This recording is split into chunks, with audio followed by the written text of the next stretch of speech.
Today, we're going to show you 3 different places you can route your dry amp in a wet, dry, wet setup.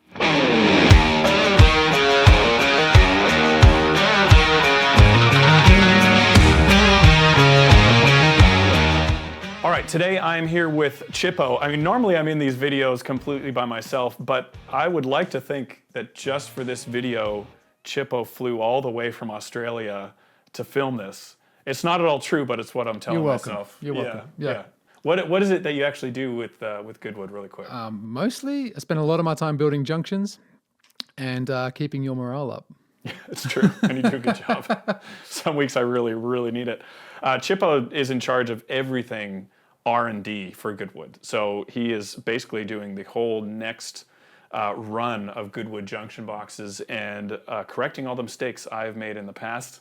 Not the way I see it. He's doing a really great job. And so we have some cool things coming, which is not why we're here in this video. Today, we are basically addressing one of the questions that come up quite often, a couple times a month, I'd say, with where do you actually route your dry amp in a wet, dry, wet setup. And there are many ways to do this, even well beyond this video.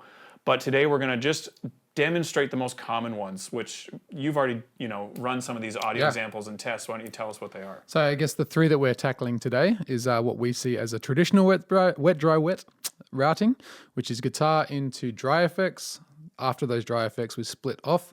So one side of that split would head to a dry amp. The other side of that split would head to your wet effects. Then come back to, after the wet effects, to the wet amps. And number 2 was guitar into dry effects. That dry effect would go to a dry amp, but would not go to the wet amp. So it's guitar into a split. One side of that split goes to dry effects and through to a dry amp. And the other side of that split, which is pre-dry effects again, over to the wet effects and then to the wet amps. So the wet amps in that scenario do not get any dry or dry effects. So they're getting clean, squeaky clean guitar at all times. The most common alternate suggestion we get from people is, why can't I do guitar into my wet effects and guitar into my overdrives, and then that is the parallel path. But there is a big downside to that, which we're going to get to with these audio examples. And then number 3? Yes. Number 3 was guitar into a split again, and then one side of that split goes straight to a dry amp, so that doesn't get any drives, no love, nothing at all, no beef, no whatever. The dry amp sees the pickups. Yes, it's a very honest guy, that dry amp in that scenario.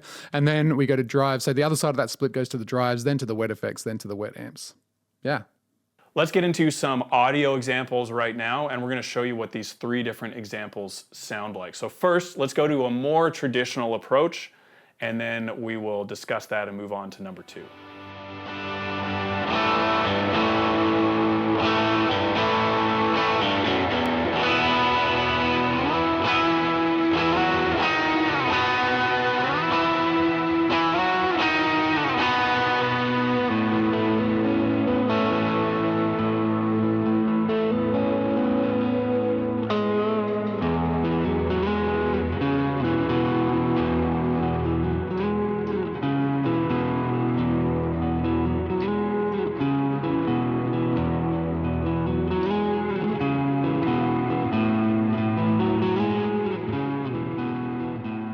Okay, so that was the traditional way of running a wet, dry, wet. And again, before you absolutely destroy us in the comments, I know that typically you would run your dry amps preamp, but traditional in the sense that the overdrives are sending to everything. They are feeding the wet effects, they're feeding the dry amp, and so that's kind of what we're referencing right now. What are some of the pros for you of running this kind of more traditional way of doing a wet, dry, wet rig?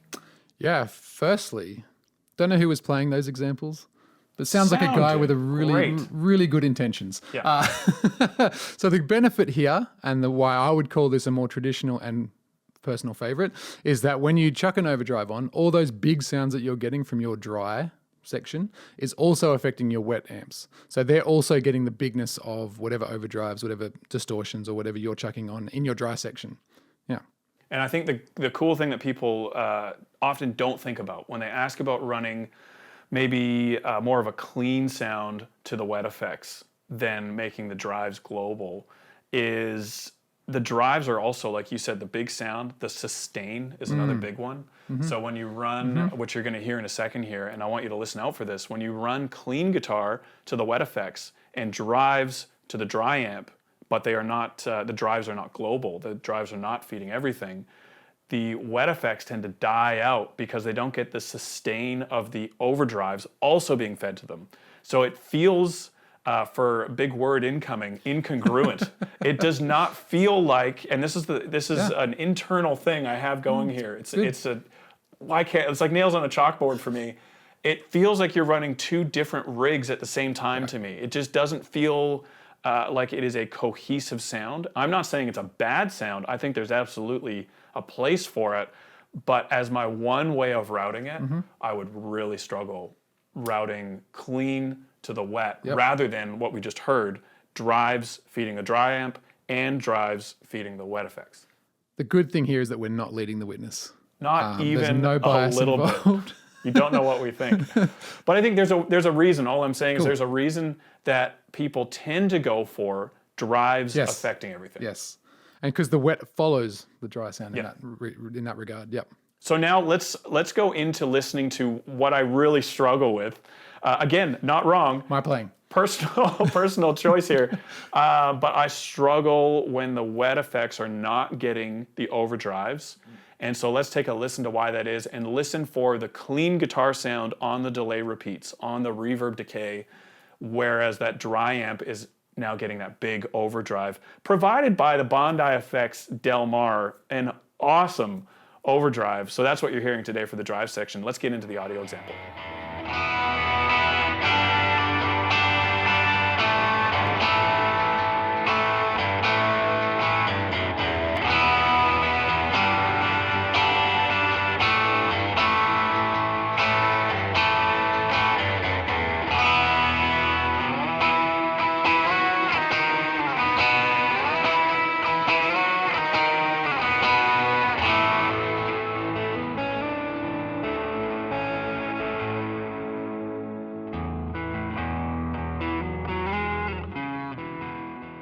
Okay, so what we just heard was scenario number 2, where the dry amp is getting drives, but the wet amps are not getting drives. So no global drive in this scenario, which I think is heading us into our third scenario.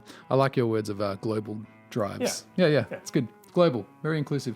So let's move on to scenario number 3. Now in this scenario, we have the drives going to only the wet effects, and the dry amp is only seeing the raw, honest toners in the fingers, you know, all the cliches. Almost like a reamp type sound, as in the dry amp is getting no pedalboard effects, it is just guitar, this is not a reamp scenario because there's an amp in it, but this is kind of the closest thing that we would be listening to in that regard, where the dry amp is just clean guitar. So even we're kind of inverting our last test a little bit, in the sense that now the dry amp is not getting anything, and the wet amps are getting all the sustain, the big drive, the decay, the repeats.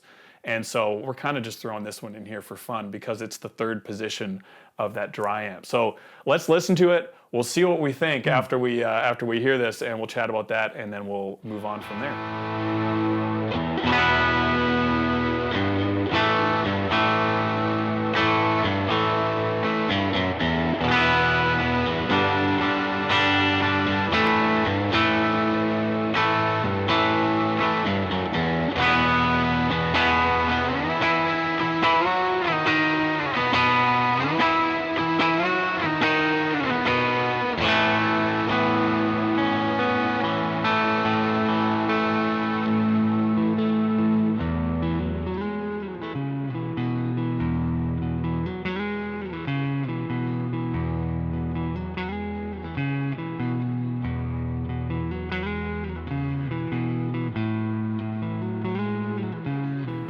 Okay, so in that audio example, you heard guitar in one signal chain going to drives and wet effects out to stereo amps. The second signal chain was guitar going straight to a dry amp. And you have some thoughts on this. To me, it kind of sounds a little bit more like the traditional method, depending on how you set that dry amp, of course. But I still feel it has a bit more of that power. I definitely prefer the drives on the wet channels. then I would agree with you. Yeah. I would agree. That's my preference. But I have to say, I know I've already said this in many other videos before, none of these examples are wrong. And I think they can all have their place. I think there is one that lends itself more to live playing and a more widely accepted approach, perhaps. But I think maybe one of the other questions that might be going through your head is why run wet, dry, wet in the first place? And there are many reasons, and there are many more ways to run wet, dry, wet, again, that we have not covered today. We're really just highlighting this dry amp. But the big thing, if you think about even just playing live, you have your guitar plugged into your, let's go traditional, into your overdrives. Then you split that signal to a dry amp that is only getting overdrives and your guitar. The other side goes to your wet effects, out to wet amps. And live at the gig, front of house can mix in what suits them best for the venue, for the song, for whatever is going on in the mix at that exact moment. They can mix in more or less dry, more or less wet in your mix at the same time, separate to front of house in your monitors. Let's say you're running in-ears or wedges. You can run your own mix or level of dry and wet to your preference. Whereas if you do this last example, where we did guitar into drives, into wet, and then into amps, and then a separate dry amp, front of house can only mix that dry, sterile dry amp with no effects on it, and your whole pedal board. Or a traditional just series pedal board with just one pedal into the next. There is no external control over your wet effects and your dry effects, mix levels, all that. Front of house is stuck with whatever you send them. Whereas in these types of rigs, front of house gets more flexibility from their perspective without affecting what you have set up for your rig. So I think that in my mind is a huge perk for running live. For running in a studio, it's kind of the same thing. You have a dry guitar track with some overdrives and a separate set of wet effects. And so you get more flexibility in post again. It is a complicated rig. It is. And maybe not for people with trust issues. Yeah, I've been burned. I've been burned. Have you? Yeah. Big ambience and well, I played at pump Hills. the dry. I played at Hills once. I played at a church thing, and I was running wet, dry, wet with the blessing of the front of house people.